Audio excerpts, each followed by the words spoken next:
अजित गटातील राष्ट्रवादी काँग्रेसचे नेते बाबा सिद्दीकी यांच्या खून प्रकरणाचा गुंता दिवसेंदिवस अधिकच आता वाढू लागलेला आहे।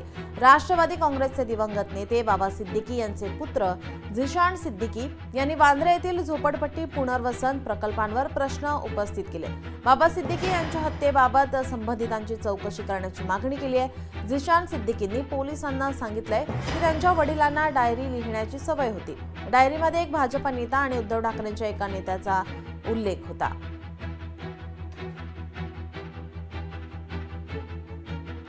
यावर सुप्रिया सुळे आणि सुषमा अंधारे यांची प्रतिक्रिया समोर आली, पाहूयात।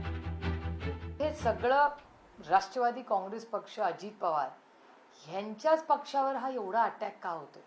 म्हणजे सातत्याने तुमच्या चॅनलवर मी पाहते की धनंजय मुंडे असतील आणि किती नेते मी तुम्हाला दाखवू, ह्या सगळ्यामध्ये राष्ट्रवादी काँग्रेस, अजित पवार यांना टार्गेट केलं जातंय का असं मला सारखं वाटतं तुमचं चॅनल बघितलं। नाही, कोण करते आणि का करते मला कसं माहिती असेल कोण करते?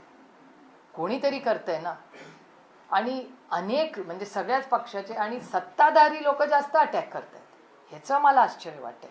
म्हणजे एकत्र तुम्ही एक कॉमन मिनिमम प्रोग्राम घेऊन इलेक्शन लढला, मग अजित पवार, राष्ट्रवादी काँग्रेस पक्ष, अजित पवारनाच का टार्गेट केलं जातं या सरकार? नाही, मला असं वाटतं की राज्य सरकार तर कमी पडतच आहे, कारण लोक ठरवून म्हणजे एखाद्याची हत्या केल्यावर हा हमने मार दिया, क्या करना है सो कर लो असं ज्या वेळेला सांगतात त्यावेळेला त्यांचा उन्मत्तपणा आणि ते पोलिसांना काय समजतात या तर गोष्टी पुढे येतातच।